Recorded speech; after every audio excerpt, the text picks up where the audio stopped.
HSC 26 batch chemistry first paper পরীক্ষা খুবই ভালো হয়েছে, প্রশ্ন সহজ এসছে। সো আমি তোমাকে ভয় দেখাচ্ছি না, বাট কেমিস্ট্রি সেকেন্ড পেপারে কিন্তু ভালো প্রস্তুতি নিতে হবে, কারণ বাই চান্স একটা পেপার সহজ হলে একটা পেপার কঠিন হতে পারে। এই রুল ফলো করে যদি পরের পেপার একটু কঠিন হয়ে যায় আর তুমি প্রস্তুতি না নিয়ে যাও তাহলে সমস্যা। সো কি কি জিনিস প্রস্তুতি নিতে হবে এবং কিছু প্রশ্ন আছে তোমাদের, যেমন আমি কোন কোন সিকিউ টপিকস এখন দেখে যাবো, যেহেতু আমার কাছে সময় অল্প। দ্বিতীয় যে প্রশ্নটা করবা যে ভাই সব অধ্যায় থেকে আমার সিকিউ লাগবে কিনা, নাকি কোনো অধ্যায় আমি শুধুমাত্র এমসিকিউর জন্য পড়ে যেতে পারবো। অ্যান্ড থার্ড সবচেয়ে গুরুত্বপূর্ণ প্রশ্ন, সেটা হচ্ছে ভাই অর্গানিক কেমিস্ট্রি কি করবো। তোমাদের মধ্যে একদল আছে যারা অর্গানিক কেমিস্ট্রি খুব ভালোভাবে কমপ্লিট করেছো, তোমাদের এখন কি করা উচিত বা কি পড়া উচিত, নোট দেখে পড়া উচিত, ওয়ান শট ক্লাস করা উচিত নাকি, আর যারা যারা পড়নি তাদের এখন কি করা দরকার, সব নিয়ে অ্যাকচুয়ালি আলোচনা করবো আমি টপিক ধরে। আমরা কাইন্ড অফ নিশ্চিত বিগত বছরের প্রশ্নগুলো দেখে বলতে পারি যে পরিবেশ রসায়ন থেকে তুমি দুইটা সিকিউ পাবা, নিঃসন্দেহে দুইটা সিকিউ পাবা। ফার্স্টের দিকে এবং লাস্টের দিক থেকে দুইটা ভিন্ন টপিকে দুইটা সিকিউ আসে। জৈব রসায়ন থেকে আসে হচ্ছে তিনটা সিকিউ। সো তোমরা যারা প্রশ্ন করতেছো যে ভাই জৈব রসায়ন বাদ দিয়ে পরীক্ষার হলে যাবো কিনা, কোনোভাবে বাদ দেওয়া যাবে না, কারণ বাই চান্স বাকি যে চ্যাপ্টার গুলো তুমি দেখে যাচ্ছ, দেখো এখানে 2 2 আর 1, তার মানে একদম কাটাই কাটাই 5টা। বাই চান্স তুমি তড়িৎ রসায়ন বা পরিমাণগত রসায়ন থেকে এমন সিকিউ পাইলা 2টা বা 1টা যেগুলো তুমি কোনোভাবে মিলাইতে পারতেছো না, তোমাকে এই জৈব রসায়নের কাছে যাইতেই হবে, কারণ ওখান থেকে 3টা সিকিউ আসে। তার মানে তুমি যদি টপিকগুলো পড়ে যাও তুমি আনসার করতে পারবা, কিন্তু তুমি যদি আগেই ভাবো যে জৈব রসায়ন আমি কমপ্লিট করতে পারবো না, তোমাকে দিয়ে জৈব রসায়ন কমপ্লিট করানো খুব কঠিন। সো জৈব রসায়ন থেকে 3টা আসে, পরিমাণগত রসায়ন থেকে প্রত্যেকবার আমরা 2টা সিকিউ আসতে দেখি, তড়িৎ রসায়ন থেকে একটা সিকিউ আসে হরহামেশাই। এবং বিগত বছরগুলোর কোশ্চেন থেকে আমরা দেখছি অর্থনৈতিক রসায়ন থেকে আসলে সিকিউ আসে না, এমসিকিউ এর জন্যই অর্থনৈতিক রসায়নটা পারফেক্ট। পরিবেশ রসায়নে কোন কোন পার্ট পড়বো এই প্রশ্ন যদি করো, সবার আগে আসে হচ্ছে পিভি ইকুয়াল টু এনআরটি। এই সূত্র দিয়ে আমার পারমাণবিক সংখ্যা বলো, চাপ বলো, এগুলো বের করতে বলে। আরেকটা গুরুত্বপূর্ণ ম্যাথ তোমাদের বইতেই আছে, সেটা হচ্ছে ব্যাপন হার নির্ণয়ের। ওই যে R1 by R2 equal to √m2/m1 একটা সূত্র দিয়ে ব্যাপন হার নির্ণয় করা যায়। একটা টিউবের দুই পাশ থেকে দুইটা ভিন্ন গ্যাস ছেড়ে দেয়, সেক্ষেত্রে ব্যাপন হার নির্ণয় করতে হয়। সে এই ব্যাপারটা আসতে পারে, বুঝছো। 2 নম্বর কি পিভি ইকুয়াল টু, অর্থাৎ আমার বয়েলের যে বয়েলের সূত্রের ম্যাথ প্রচুর আসে। 3 নম্বর হচ্ছে গ্যাসের গতিশক্তি সম্পর্কিত math, E K equal to 3/2 nRT। এই সূত্র তো জানো, এই সূত্র দিয়েই মূলত ম্যাথ করতে বলে, এই সূত্রটাই বারবার আসে। তুমি বইতে যখন টেস্ট পেপার দেখবা এই সূত্রের ম্যাথ করছো কিনা এটা একটু এনশিওর করবা। আংশিক চাপ প্লাস ডাল্টনের সূত্র, একই টাইপের ম্যাথ, একই সূত্র, কিন্তু ভিন্ন ভিন্ন ক্রাইটেরিয়ায় মাঝে মাঝে চলে আসে।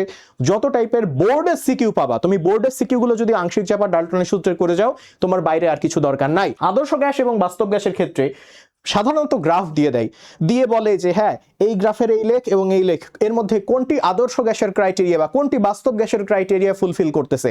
আরেকটা আছে Z ইকুয়াল টু PV/nRT, এখানে ওই Z এর মান 1 বের করতে হয়। যদি 1 হয় তাহলে আদর্শ গ্যাস, 1 এর চেয়ে বেশি বা কম হইলে সেক্ষেত্রে আমরা সেটাকে বাস্তব গ্যাস বলি। কোন গ্যাস হইতে পারে সেটাও একটা ব্যাপার। এরপর আসছে হচ্ছে অনুবন্ধী অম্ল ক্ষারক, এটা একদম শেষের দিকে আছে, তার মধ্যে একটা বিশেষ আছে লুইস অ্যাসিড। এই সম্পর্কিত কোশ্চেন মাঝে মাঝে আসতে দেখা যায়। সো আমরা যেহেতু রিস্ক নেব না, আমরা যেহেতু চাই প্রথম দিকের অধ্যায়গুলো থেকেই আমরা সবচেয়ে বেশি পরিমাণ সিকিউ আনসার করতে পারি, তাই আমরা এই টপিকগুলো সবাই দেখে যাবো এবং এগুলো বোর্ডের মধ্যে তোমরা পাবা। এরপর চলে আসা হচ্ছে জৈব রসায়নে।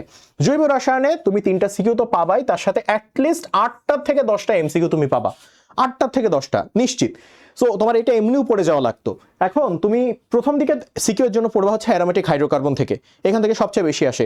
প্রথমত অ্যারোমেটিক হাইড্রোকার্বন প্রস্তুতি আসতে পারে, তুমি দেখবা সংযোজন আছে, hydrogen addition, halogen addition, ozone addition. এই সংযোজনগুলো প্রতিস্থাপনের মধ্যে তুমি দেখবা হ্যালোজেন প্রতিস্থাপন আছে, নাইট্রেশন আছে, ফিডেলক্রাফট অ্যালকাইলেশন আছে, ফিডেলক্রাফট অ্যাসাইলেশন আছে। বিক্রিয়াগুলো জাস্ট একবার করে দেখলেই তুমি পারবা। তারপর বিভিন্ন মূলক আছে, এই মূলকের প্রভাবগুলো মাঝে মাঝে ব্যাখ্যা করতে বলে। মিথাইল গ্রুপ, হ্যাঁ অ্যামিনো গ্রুপ, তারপরে হাইড্রক্সিল গ্রুপ, নাইট্রো গ্রুপ, এই গ্রুপগুলোর প্রভাব কি, এই প্রভাবগুলো আসতে পারে। এরপর আসছে সমানতার মধ্যে জ্যামিতিক সমানতাও আসে, আবার আলোক সমানতাও আসে। এরপর মার্কোনিকভ এবং খারাস তত্ত্ব, একদম একই পৃষ্ঠার মধ্যে পরপর, তুমি একবার করে বই দেখে নিও, তুমি প্রসেসটা দেখে নিও, পারবা।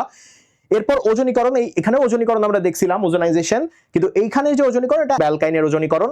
এরপর যেটা আসছে সেটা হচ্ছে গ্রিগনার্ড বিকারক থেকে 1 বা 2 বা 3 ডিগ্রি অ্যালকোহল প্রস্তুত করার যে প্রক্রিয়া, সেই প্রক্রিয়াটা সবচেয়ে বেশি আসার পসিবিলিটি যেটা আমার মনে হয় আসবে সেটা হচ্ছে SN1 এবং SN2 বিক্রিয়া, এবং সেখান থেকে অ্যালকোহল শনাক্তকরণ বিক্রিয়া, এটা আসতে পারে। এবং সর্বশেষ যেটা আছে সেটা হচ্ছে বিভিন্ন জৈব যৌগের পারস্পরিক রূপান্তর, হ্যাঁ একটা কার্যকরী মূলকের জৈব যৌগ থেকে আরেকটা কার্যকরী মূলকের জৈব যৌগে পরিণত হওয়া, এটা তোমরা জানো। ওকে, এরপরে পরিমাণগত রসায়ন। পরিমাণগত রসায়ন থেকে তুমি 2টা সিকিউ পাচ্ছ এবং এখান থেকে তুমি 5 থেকে 6টা এমসিকিউ তুমি পাবা। বুঝছো, যেগুলো ক্যালকুলেটরও লাগতে পারে। সো এই ক্ষেত্রে সাধারণত দুই জায়গা থেকে আমার সিকিউ আসে। একটা হচ্ছে যে পিপিএম, পিপিবি বা মোলারিটি, ঘনমাত্রা, এইগুলো নির্ণয় থেকে একটা সিকিউ আসতে পারে, এবং আরেকটা সিকিউ আসতে পারে সেটা হচ্ছে দ্রবণ, একটা দ্রবণ মিক্সচার করলা, সেই মিক্সচারের পিএইচ কত সেটা নির্ণয় করতে বলতে পারে। অ্যাসিড ক্ষারের প্রশমন বিক্রিয়া, ইভেন প্রশমন বিন্দু নির্ণয় করতে বলতে পারে। এবং যেটা আসবেই, তুমি নিশ্চিত থাকো আসবে, সেটা হচ্ছে জারণ বিজারণ বিক্রিয়া। এবং এই জারণ বিজারণ বিক্রিয়া সম্পর্কিত যে ম্যাথ থাকে, যে ম্যাথে যে সমতাকরণ করতে হয়, ওই ম্যাথ আসবেই নিশ্চিত, এটা নিশ্চিত। সো তুমি যদি এইটাও দেখে যাও, তুমি নিশ্চিত থাকতে পারো যে একটা সিকিউ তুমি এইখান থেকে কমন পাচ্ছই।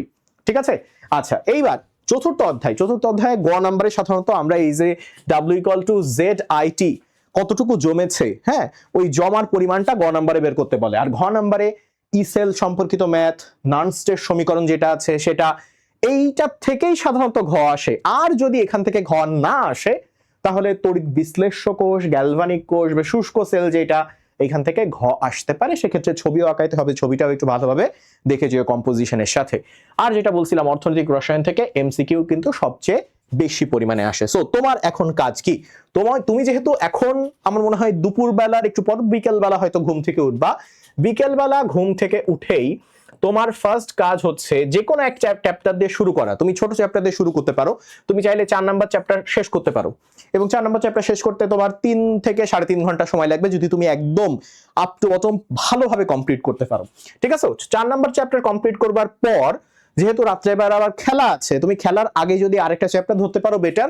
তুমি ফার্স্ট চ্যাপ্টারটা ধরলা, এবং ফার্স্ট চ্যাপ্টার হয়তো তুমি পুরোপুরি শেষ করতে পারবা না, তুমি খেলাটালা দেখলা, মন খারাপ হইলো কিনা জানি না, কাল সকালবেলার মধ্যে তুমি ফার্স্ট চ্যাপ্টারটা কমপ্লিট করো, কাল সকালবেলার মধ্যে। সো কাল সকালবেলার মধ্যে তুমি ফার্স্ট চ্যাপ্টার কমপ্লিট করবার পর দুপুরবেলার মধ্যে এনশিওর করো যে তুমি থার্ড চ্যাপ্টার, অথবা তুমি যে ভালো হয় যে কালকে যদি তুমি সেকেন্ড চ্যাপ্টারটা ধরো বা অর্গানিক কেমিস্ট্রি ধরো। এখন অর্গানিক কেমিস্ট্রিতে আসলে বেশ লম্বা সময় লাগে।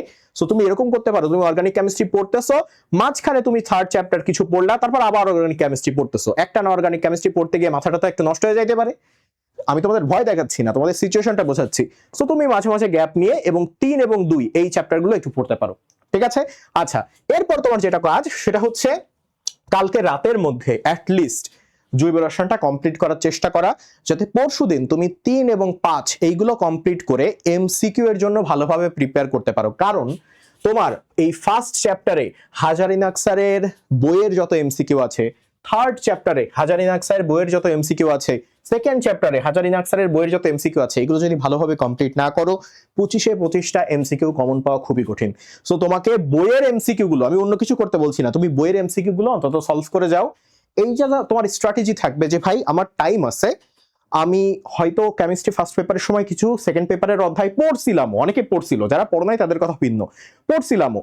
সো এখন আমার টার্গেট থাকবে হচ্ছে যে করেই হোক এমসিকিউ গুলো ফুল নিজের চোখে দেখে বিশ্লেষণ করে আমি পরীক্ষার হলে যাব, যাতে সবচেয়ে বেশি এমসিকিউ আমি এখানে সলভ করে আসতে পারি বা আনসার করে আসতে পারি।